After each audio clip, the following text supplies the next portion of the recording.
Thank you all for being here. It's nice to see all those faces. Oh, hey, man, good to see you.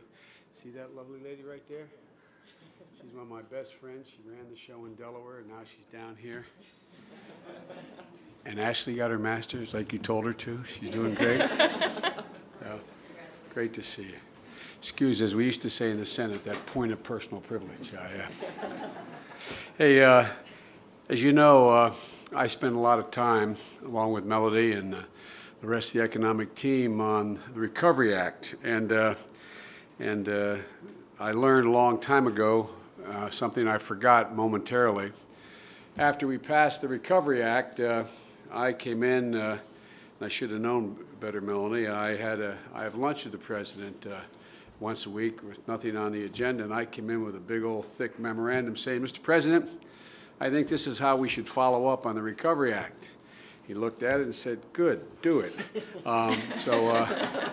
You think I'm kidding? I'm not kidding. So don't ever write your boss a memo about how to proceed on something complicated. But here's my point. The point is that Melanie and I spent a lot of time talking about this middle-class task force, which is the first thing that the president set up when he got to the White House, because we want to make it clear to the American people that notwithstanding the fact that the economy is growing, and even if the economy were raging at 6 or 8% per quarter in the growth of the GDP, that's not the measure we're going to use when our term ends as to whether or not we think we were successful.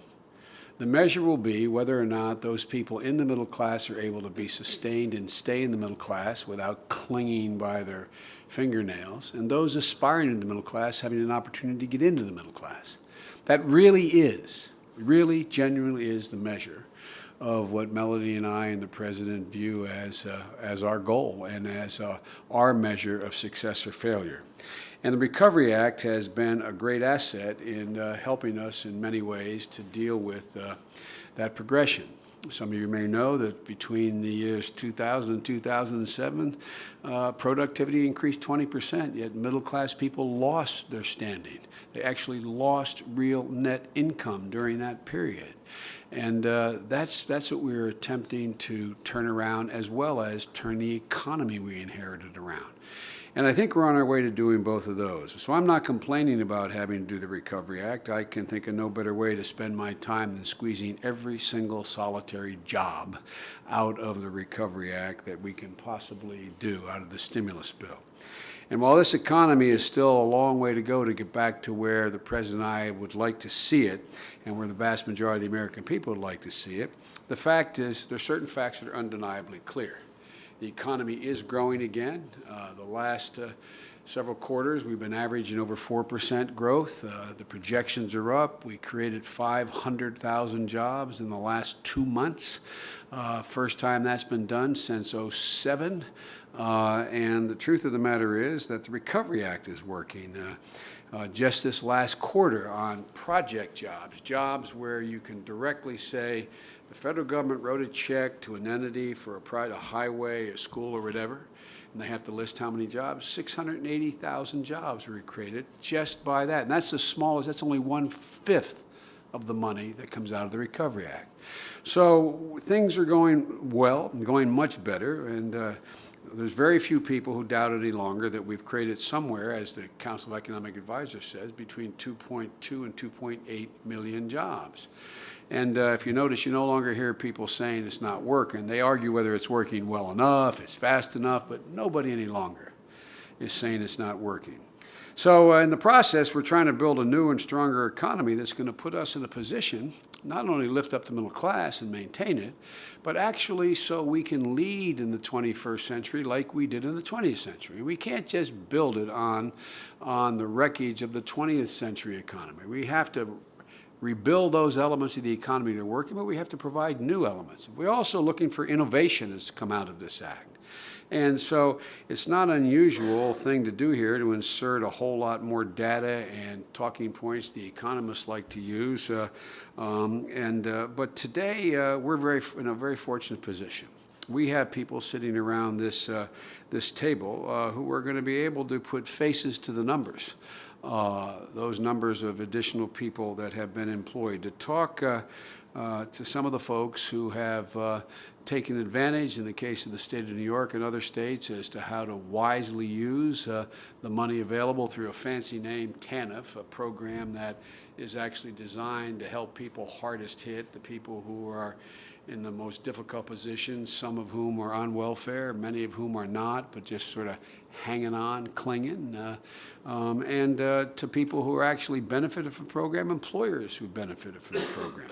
And so this is what we're about to talk about today is only one very small part of the Recovery Act, and quite frankly, a small part of this thing called TANF. It's not the totality of it. And but it's had a real bang for the buck, and it's the reason I'm excited about it is one of the things we hope, Melanie and I hope would happen in the Recovery Act is we would generate new ideas about how to deal with future employment needs. We'd have new ideas about how to spend government money wisely. I might add, I'm very proud to say that there's been virtually no, knock on wood, virtually no fraud that's been associated with this $787 billion program overall. The president's always kidding me because I said the dog hasn't barked yet. I'll go in and say, Joe, has the dog barked yet? The dog has not barked yet. But one of the things we want to do here is bigger than just digging us out of this god-awful hole we found ourselves in terms of the economy. And according to the most recent research, this particular job program we're going to talk about has placed 185,000 people so far in jobs. You can count them. It's not like you have to guess what these are. You can count them because they're subsidized jobs out of this piece of legislation. And here's how this works. By the way, that 185 will be placed by September of this year. That's to be precise. And here's how it works. From this fund, states can decide, and it's up to them, totally up to the states, and we're going to hear from the state of New York in a minute, but states can decide to take the money available to them in this fund and use it for purposes that are job creating in ways that are innovative. And one of those ways is to take people, both who are in jobs like the folks around this table, a couple who have benefited from this. They can place them in jobs that are companies for profit or nonprofit. And as far as eligibility of the program goes, we'll see in a moment, it's reaching a lot of people from very different walks of life. And I'm going to let them tell their stories in a minute, but there are other stories that we've heard about. My staff and Melody's staff have been out interviewing an awful lot of people around the country. And, there's a case, for example, where there's a guy who installs new windows and cars and homes, a small business. He hired a salesman under this piece of legislation to be able to pitch his business in a neighboring town. And a market that could help him hire more people, increase his business, and now he's making inroads in a new customer base and hoping to keep that fella on and hire more people. There's a story about a woman who owns a small family daycare center, and she's brought in 3 new employees to work with the kids because she's convinced in her area the economy is recovering and it's about to pick up, and there's going to be a lot more folks coming to her for their children to be in daycare. And as all of you know in the audience, and these employers can tell you, one of the most difficult things to do when the economy is down is not only decide to hire a new employee, even though you see a market for their use, but the biggest part is training them. That's the cost. The front end is the training piece. And basically, and it's not a reflection on any employee, but it is the place where they're not producing anything and they're costing money. So there's a double hit here. You're going to take the chance of hiring a new employee. You think things are coming back. And are you going to be able to withstand the essential training, the first months of this process, to pay for the training, in effect, of this person?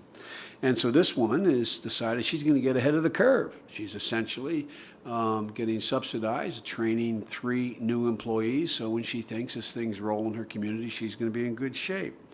Now, here's the deal. This program is scheduled to end on September the 30th.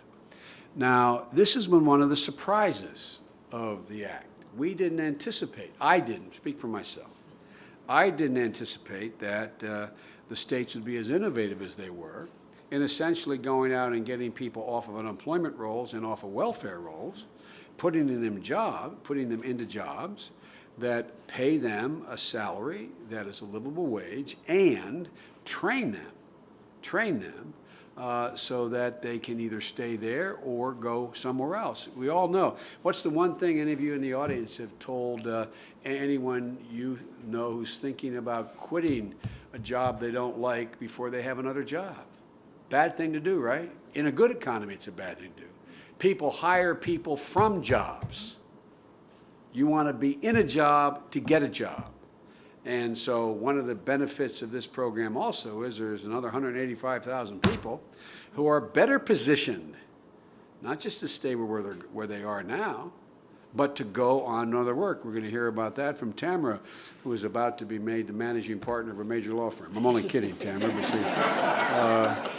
but I said that to her, and she looked at me like before, oh, Joe, don't say that to me. But look, as I said, this program's scheduled to be terminated on the 30th. And we think that this innovative way in which the states have responded, it would be just a shame, particularly this economy, to see this program come to an end.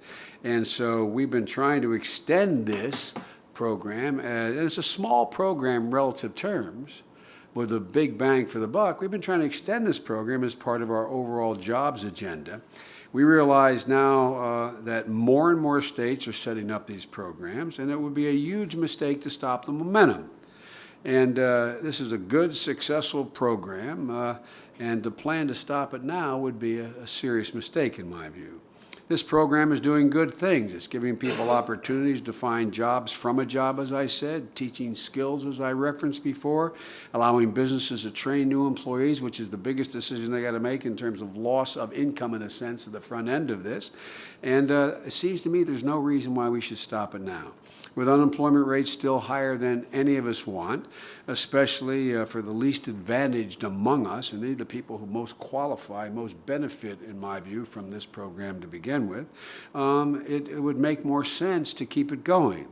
To send folks back to the unemployment rolls or back to welfare rolls seemed to me to be a counterproductive way in which to move. And by the way, just generically, we want to get people off of welfare rolls, and we want people off of unemployment rolls. We want people back doing jobs. And by the way, 95% of the people in both those circumstances, 99%, they want to work. They want to work. And so thanks to some good work by our friends up on Capitol Hill, this job extension, this subsidized job extension program, it is in the jobs bill in both the chambers, and they're working on it as we speak. It's an important bill that the President and I and the whole team strongly supports. And like I said, we're very happy to see job creation of over 500,000 jobs in the last 2 months alone. Melanie would tell you we were in an economic daily briefing on the economy, and I went out and said, I'm telling you, we're going to create more than 250,000 jobs in 1 month. And the whole team went, oh my God, what's he saying? I was wrong. We created 282,000 jobs. Things are moving. Things are moving. But if you're unemployed, it's still a depression. My grandpa used to have an expression. He was from Scranton, Pennsylvania. When a guy in Oliphant, which is north of Scranton, is out of work, he'd say it's an economic slowdown. When your brother-in-law is out of work, it's a recession. When you're out of work, it's a depression. It's a depression for millions of Americans. And so this bill, as I said, we strongly support, and until the job market gets a whole lot stronger than it is now. And by the way, I would argue even with a strong job market, moving people off of welfare rolls into jobs that are needed to be placed is a positive thing under any circumstances. So if we can extend this program that we're going to discuss today, along with other aspects of the jobs bill, a lot more folks will be hearing about what the President has said that are the only words that really matter. Congratulations, you're hired. congratulations, you're hired. They're the only words that matter to well over 8 million people who lost their jobs because of this recession, on top of the ones who already were unemployed. So I urge my friends in Congress, and this is a member for the press and anything else, to pass, it's called H.R. 4213, to build on the progress we're making and to help put more Americans back to work. Because as you're about to hear, this program is helping real Americans find real jobs. It's helping real employers meet real needs at a time when things are very tough. And that's been our priority from day one. So I'd now like to turn this over to Melody Barnes, the director of our Domestic Policy Council, a great colleague, an old friend of mine, and a longtime fighter for good programs like this. Melody, the floor is yours. Great. Well, thank you so much, Mr. Vice President, and thank you to the Middle Class Task Force for taking this on from the beginning and pursuing these issues doggedly to make sure that they're at the forefront of the national conversation. You know, at the top of your comments, you were talking about the conversations we've had about the Recovery Act and about jobs, and I can just tell everyone here that is no exaggeration. We've had many conversations in the Oval Office, in the Roosevelt Room, because you and the President have made it very clear that job creation is the top priority for the country. And that's why we so strongly believe in this particular program, because it's doing exactly that, and it's doing it all over the place. It's doing it in big cities, and we're really looking forward to hearing from the people who are on the panel today, because we're talking about big cities, you know, Los Angeles, small towns in Mississippi and Florida, urban, rural. This is taking hold, and it's doing a really wonderful job. And that's why we have to make sure that Congress moves forward and passes this legislation. But there are two things that I just want to point out that I think are critical. One, that this program is helping small businesses. And we're talking about businesses that don't have the reserves and the assets of larger corporations, reserves that they can dip into, even as everyone has been struggling, but that they can dip into during this economic downturn to do the kind of training that you were talking about, training that's so critical. And as we were talking about before coming in here, and I know we'll get into the conversation in a few moments, the kind of training that people wouldn't necessarily invest in unless they knew they were going to keep people on board. So this is allowing us, as our economy is starting to recover, for employers to make the kind of investment in employees to bring them into jobs and to keep them in those jobs as we start to build our economy and rebuild our economy. The second thing is that this is so important to individuals and families, and I think in particular to individuals and to families that have children, have small children. We know that the kinds of struggles, we've heard it, the President reads those 10 letters every day. Mr. Vice President, you've been all over the country talking to people. We know what people are confronting on the front line, so that we're able to have a program and hopefully extend a program that's making those lives easier, allowing children to see their parents go to work every day, those parents to provide for their families, not to depend on the kinds of social safety nets that are critical, but to save money by going to work, getting a paycheck, paying taxes, and feeling like they are responsible and active members of their community. Those two things are critical, and that's why we have to make sure that this program is extended, and we're hoping and encouraging Congress to do that. And the last thing I would just say, and you speak to it so eloquently and powerfully all the time, this is about making sure that people who are in the middle class can stay in the middle class, and people who are just grasping that bottom rung of the ladder can hold on to it and can climb the rest of the way through the ladder. That has been our focus and a priority for us from the beginning. That's why this program is so essential, and that's why I'm so pleased to talk to all of you before we walked in this room, and I'm excited about the fact that our audience is going to hear from you right now. So thank you so much. Thank you. Maybe the way to proceed is, let me do a brief introduction of each of you, and then I'll go start with you, Kyle. But Kyle has a family-owned manufacturing business, and he's going to tell you about how this program is, he's taken advantage of it and impacted on it. And Jim Sheedy is to my left here. Jim was unemployed before he got a job through this program, but he still had children and a father-in-law to take care of. I'd like Jim to talk a little about it. And Tamara Washington she got a job through this program, has since moved on, left the program, moved on to a new company in unsubsidized employment, like I said, and I expect her to be a managing partner soon. And Eric Mikowitz runs a green home improvement company. He's adding more workers even during this recession, and he's going to talk about how this has impacted on him. And Barbara Gwynn she is from New York State. She has been working with employers and employees across New York State and put to work, I think, a couple thousand folks under this program. And I might add that under this act, each state of the 32 states can set their own individual regulations of who qualifies and how they qualify and how the subsidies work, et cetera. And so, but Barbara's one of the most successful programs. We're happy she was willing to come down and talk to us. So why don't I think this is the order, turn it over to you, Kyle, and tell us a little bit about your business and tell us a little bit about how this program is useful to you or not. I mean, tell us what the short sides of it, if there are any. Well, first of all, it is a great honor to be here, to meet you guys, and to see what the government is doing for small businesses. I'll be honest. You can tell Kyle's not from Maine. Being a small business, you feel like you get overlooked quite a bit, but this program is actually one that has greatly helped us.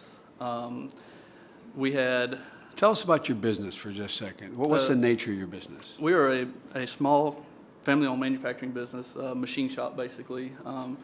Build any type of metal parts for automotive, military, any type of industrial applications.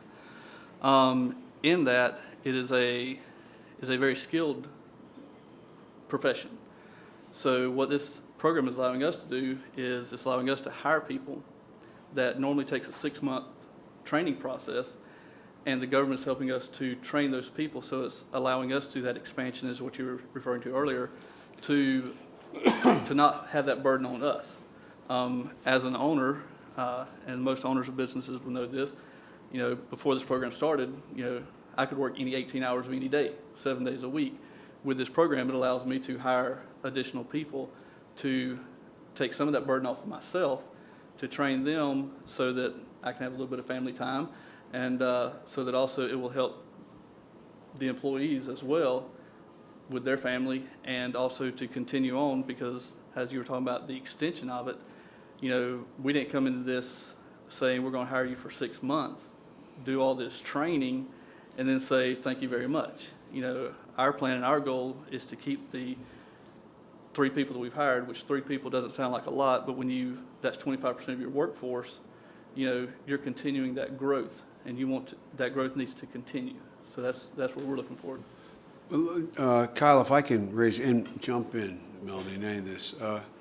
One of the things is I've gone in now, Melanie's gone in a lot with me as well. I've gone into, I think, 60 cities where I go in and Recovery Act issues, and afterwards, after we do whatever the event is, I go to the local diner or restaurant, in big cities, small cities, and they have this colloquial phrase, have a cup of Joe with Joe. And we sit around and we have people like you all come in and sit down. And there's people are picked ahead of time, but everybody in the restaurant, everybody in the diner can come, and the press watches it. And we talk about what's going on. Here's a story I hear from small employers like you.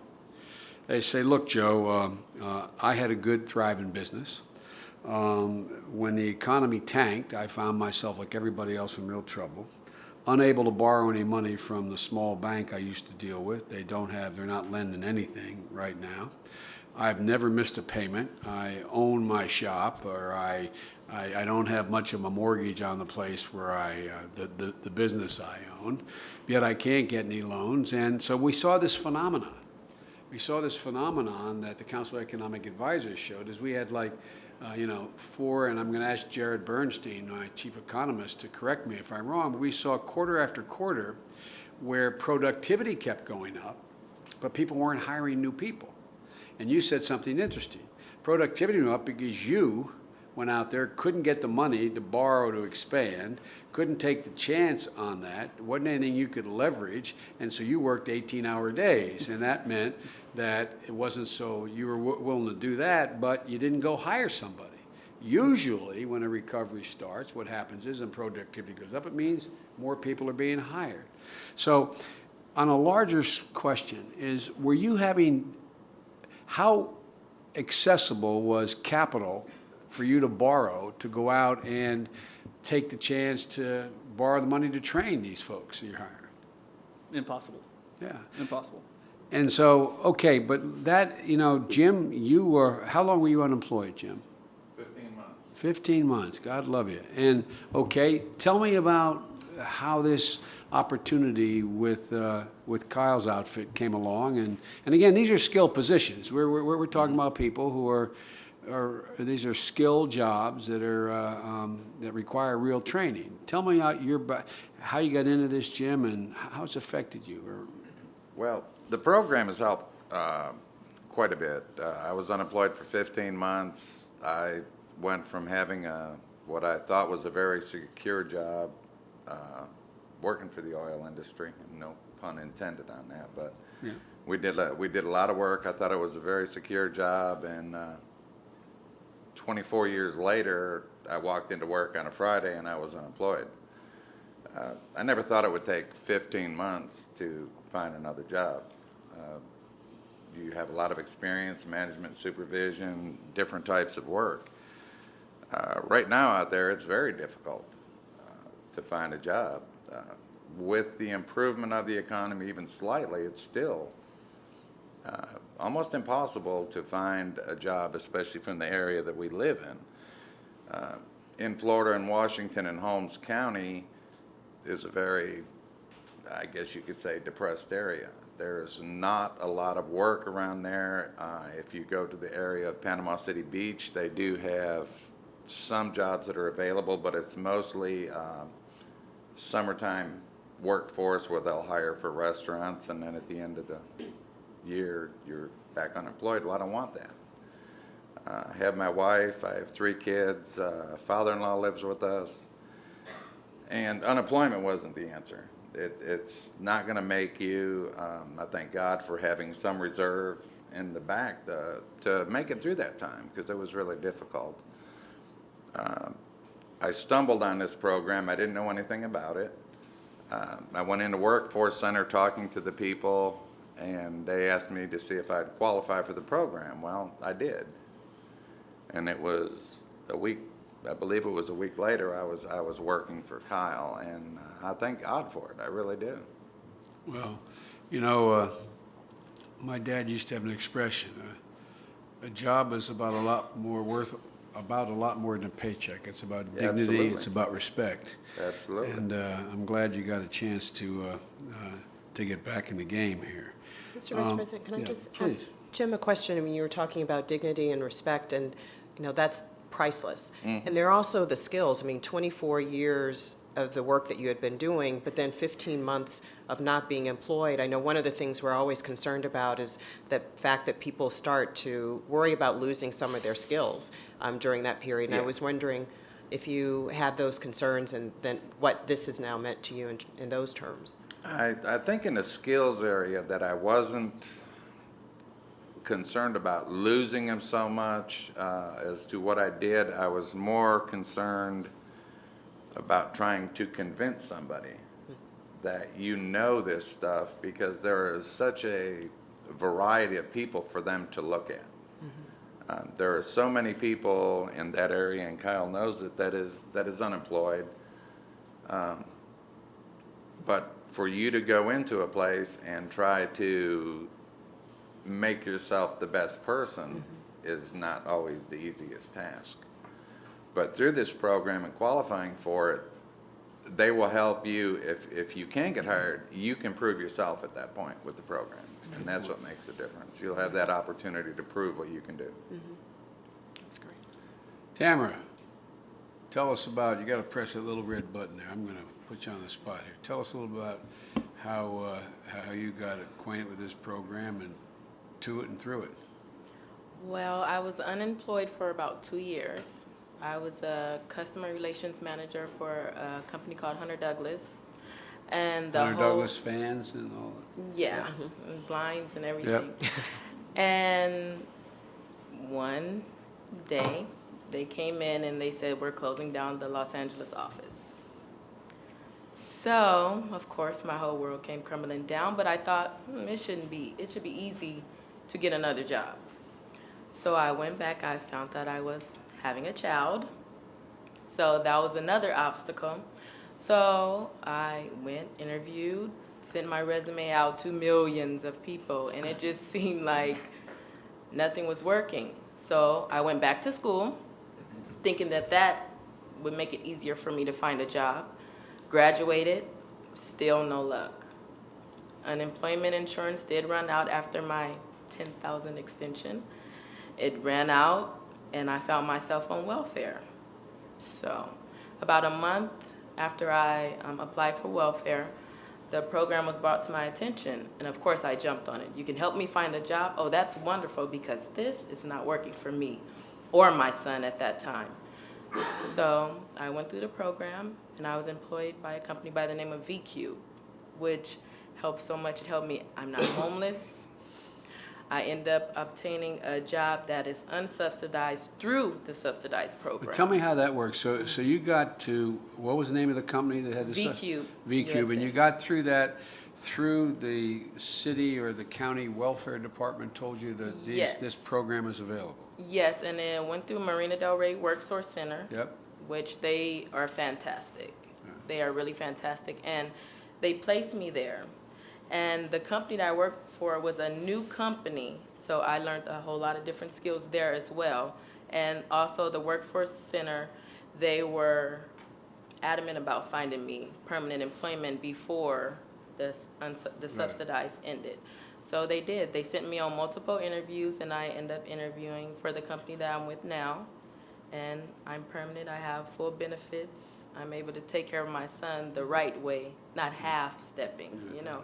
And it's really a blessing, because from where I came from through that downtime, like you said, depression, yeah, I don't want to cry, but it helped me a lot to where I'm able to take care of my son in the way that I'm supposed to. So Good for you, I Kate. appreciate it. Good for you. We appreciate your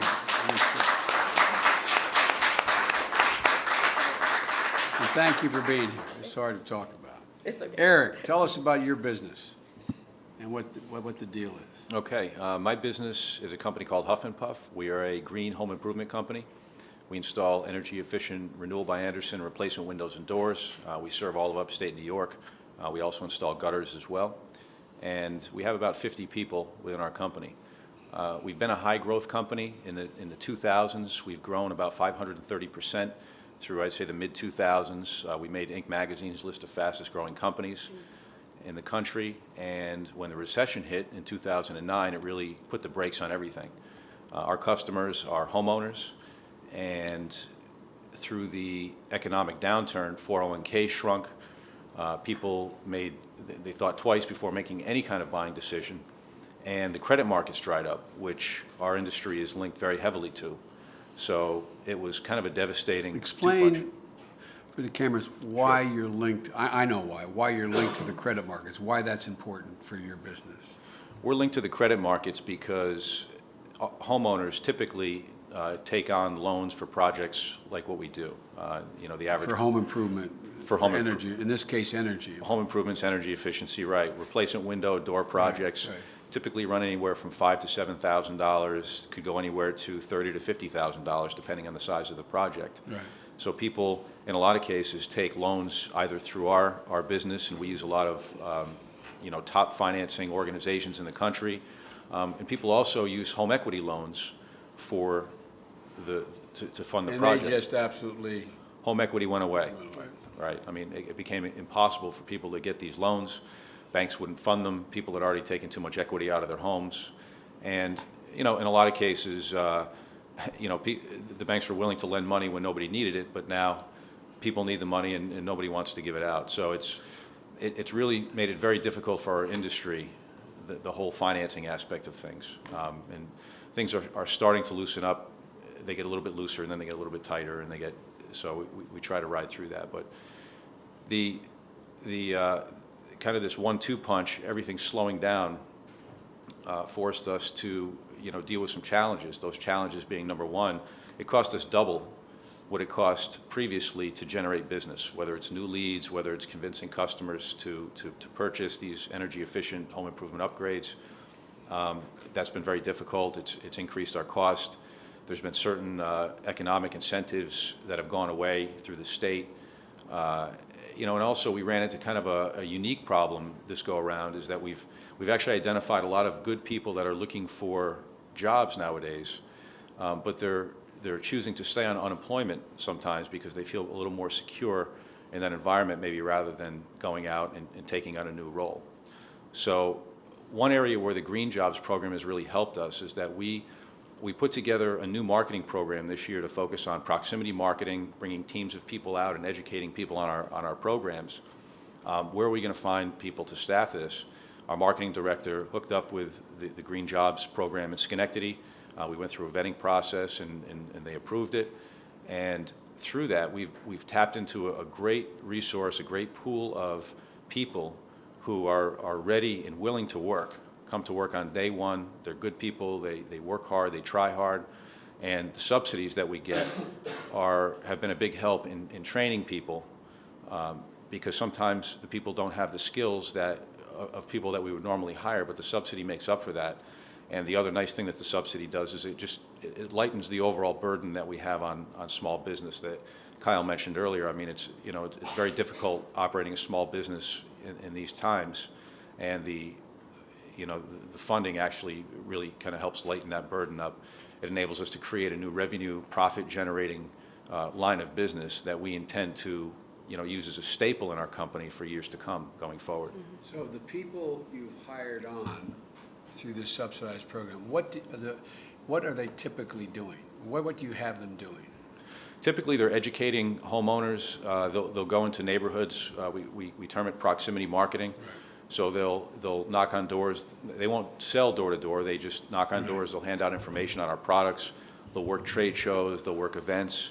Right. Because what I want people to understand is you used to be able to do this by a different vehicle and a different method. I mean, when you had homeowners looking to shave energy costs, when they could go in and get a second mortgage, and they could borrow against their home, they were improving the value of their home. Mm-hmm. When the bottom fell out of that, when some of them found themselves upside down through no fault of their own, right. That didn't happen. But along came, we put in the Recovery Act about $100 billion in energy-related things. And so now the thing we're finding is that innovative guys like you and companies like yours are doing is that people, I assume you have someone going in and saying, look, if you are prepared to invest in new weatherization here, doors, windows, you can get a subsidy from the government. There is a program here.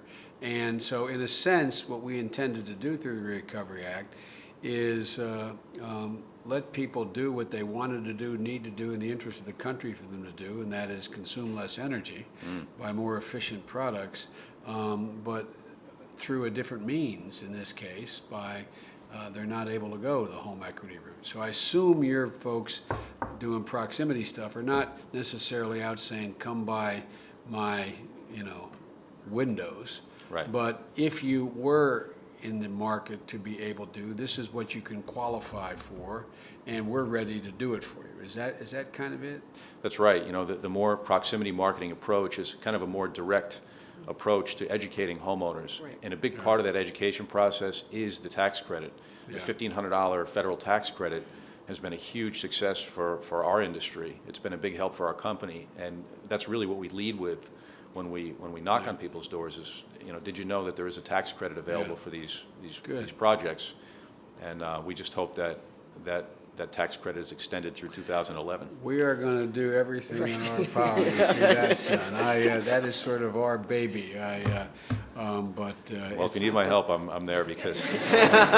Well, by the way, it literally the single biggest energy saving that could possibly happen could account for 40% if we just were to weatherize all the buildings and homes in America. I mean, it is gigantic, the payback, and for the environment. Barbara, tell us about when you guys came up with that idea, how New York State was going to use the money that was available. In New York, we were absolutely pleased to have the opportunity to tap into the TANF emergency contingency funds to create jobs. It's something that we know, given the state's current economic situation, that it's something that we certainly would not have been able to afford without the enhanced federal support. So we, again, the program does exactly what it was intended to do, and in government that doesn't always turn out that way. So we're creating jobs, and we've created, we have focused our programs primarily on individuals who have been receiving public assistance or other individuals that may have barriers to employment. Perhaps they have, criminal backgrounds, but certainly we're focusing on parents. We've created, one of our programs is the Green Program, the Green Jobs Program, because also consistent with the President's agenda, our governor also is very interested in making sure that we can do everything we can do to conserve energy and to help families save energy. So through the Green Jobs Program, we're targeting positions that are being created in that sector. We also have one program that is targeting the healthcare industry. Again, it's an industry that actually has continued to hire, but we often find that people, there's a lot of turnover, so we're trying to target in a way that people can get into positions and also be in a place where they're able to access additional training so that they can move up within the industry and retain their jobs. And then we have a third program, again, newly created, that we refer to as the Transitional Jobs Program. Again, targeting primarily people who have been on public assistance, and it's really intended to provide both the job and then also along with that to make sure that people are getting education and training or some type of a skill development activity at the same time during the subsidy period, again, so that they can hopefully, move beyond the entry-level job and hopefully achieve, what everyone wants, which is the middle class. And how many folks have you placed through? So far, we have about 2,300 individuals who have been placed directly as a result of this program. Now, I don't think you'll have the answer to this. I asked the economists in my team this question because every state does this a different way, and 32 states are now participating in this program in an innovative way. Some will allow subsidies up to 100%, some are 80%, some relate to if you're employed for the first month you get 100%, and the last, whatever, it's 80, so on. But one of the things that I'm going to be coming back, I warn you to ask you about, I don't expect you to the answer now, I'm going to be asked all 32 directors in the 32 states, is give us a sense of, you pointed out, you're focusing on, for both substantive reasons and economic reasons, and they're hard to distinguish those two, but people who are on public assistance. One, because you want to give them a tool, and two, it also saves money. Correct. So one of the things I'm looking to before we wrap this, not today, wrap up the Recovery Act program, is I want to be able to demonstrate, if the facts demonstrate this, that the number of people who were taken off of unemployment, the number of dollars saved people taking off of direct payments is a sizable number. And I'm betting that the money we've invested to subsidize is a pretty cheap dollar when you're going to balance it against the money not being spent by the government on a welfare subsidy necessarily, and not being spent on an unemployment check necessarily. If you add all that up, I'm curious at the end of the day how that balances against the total amount of money spent in this program, and whether or not it is, even if it's 2 to 1, I mean twice as much spent as saved, it still would be a gigantic savings because people are getting skills and they're getting jobs. But so we have no authority to make this make work for you, but I'm going to be asking you if you would give us, along with your colleagues around the country, some sense of if you can calibrate And by the way, under the federal laws, we are not allowed to demand the states give us information directly on the welfare payments that they are making. And clearly not the people or names. I'm not looking for any of that. But can you give me a gut about how you think, how much, not in dollars, but maybe percentage, how much money the state's saving through not having to pay Right. the direct payment? That is, I mean. Right, you understand. and I definitely don't have that Yeah, information no, with me, but there's no question. I wouldn't expect you would. Right, I but just want to there's- get a sense of, Right, talk to there's me no about it. question. Again, we are certainly targeting our programs, and if they're not receiving public assistance or perhaps unemployment insurance, they're all needy parents. And so certainly there is an offsetting savings there in terms of not needing to pay out public benefits. But I think, more importantly, even beyond the immediate savings than that end, is that it provides the choice for the parents that they should have. I mean, just like you heard from Mrs. Washington, I mean, she should have the opportunity to support her child with a paycheck rather than a government check. So I think that, that also will hopefully produce even longer-term savings and makes, significant differences in families' lives. My daughter, the social worker, would be offended by Excellent. the fact I asked the monetary question.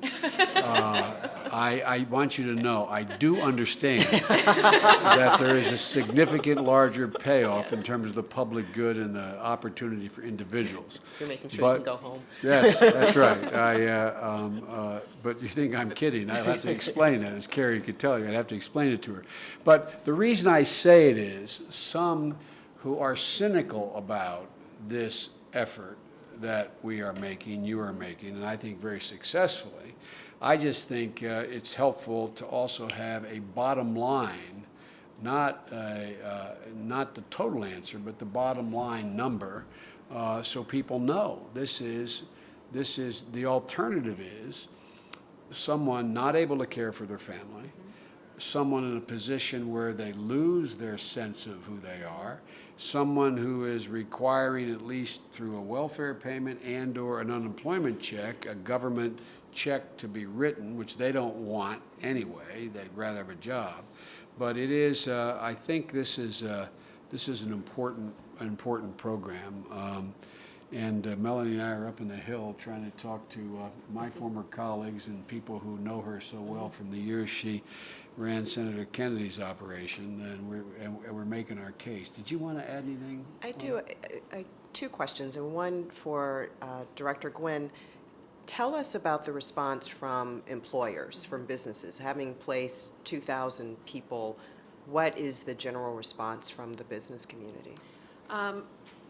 Overall, I would say definitely very positive. I mean, as you've heard, it's helping companies either keep their doors open or hopefully grow and expand their business through being able to kind of take a chance at a time when there's a lot of economic uncertainty.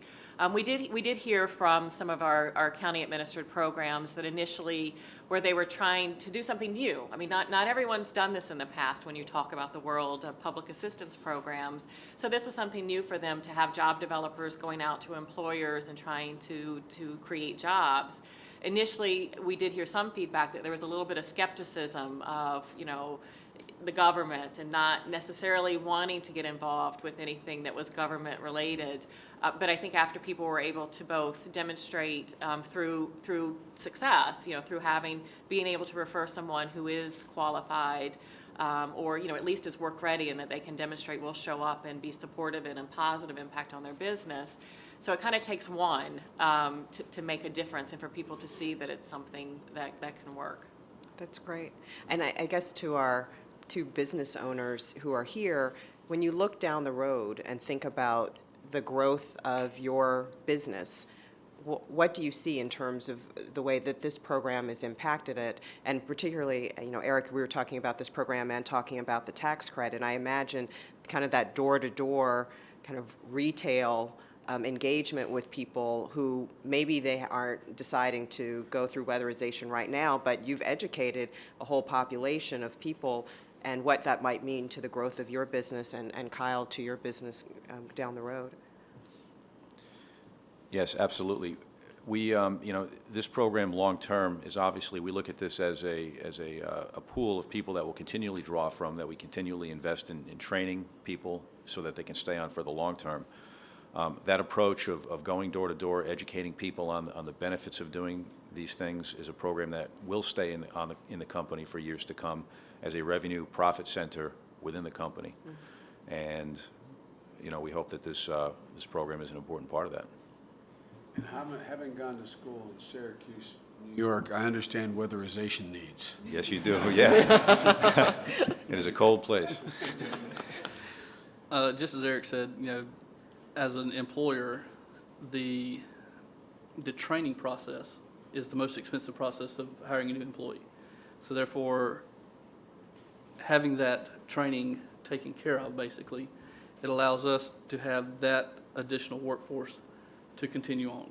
I mean, before the downturn in the economy, we had 40, 45 employees.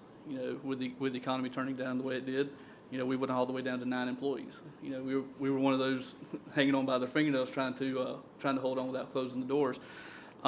So this program allows us to retrain the new workforce, because in a machine shop, the jobs are always changing. The jobs that we lost are not the jobs we're getting back. It's new jobs, so it's additional training. It's a whole new process, basically. So it allows us to train that workforce, and the intent is to continue to grow, because when you have 9, now you have 12 in the shop.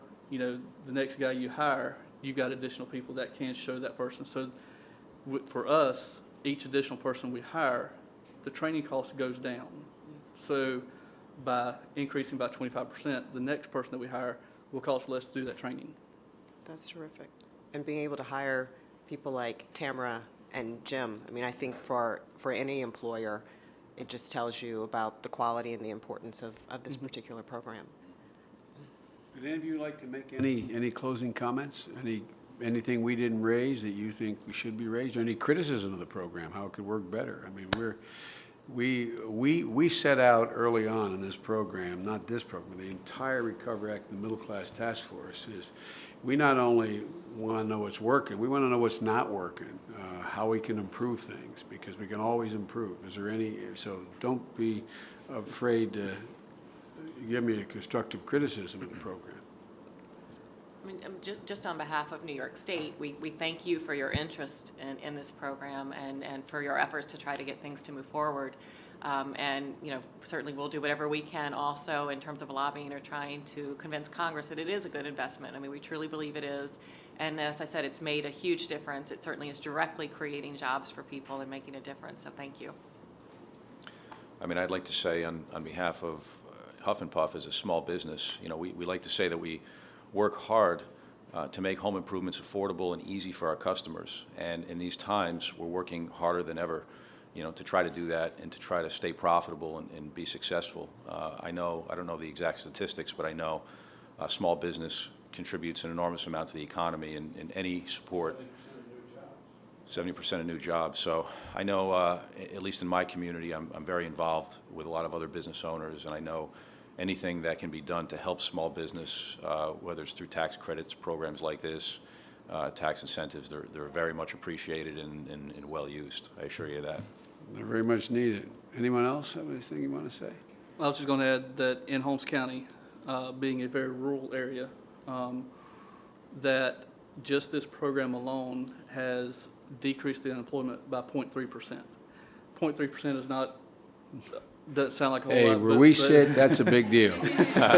We could do 0.3% a month, we'd be in great shape. I think that's. So in that aspect, it has been a great success. Thank you. Jim, you have anything you want to close with? You don't have to. I would just like to say that I believe from someone that's been out there walking and trenching through and looking for jobs that the program will work very well. I think that if more people would get involved in it, more states, I think that it could be a success across the country. Thank you. And Tamara, when you're running the law firm, you're going to remember me? Huh? Of course. I'm so happy for you, kid. I really am. Well, folks, thank you for being here. We're going to hope our colleagues keep this in the legislation we have up there. And small business is the engine. small business, and that's why we have invested so much in tax credits, direct job credits, this program. And this has been the sleeper program. This has been the surprise. We were hopeful, but to be honest with you, at least speaking for myself, I didn't expect this particular application to have the kind of impact it's had. So there's some real good news. Well, thank you all very much. Appreciate it, and thank you all for taking time to be here.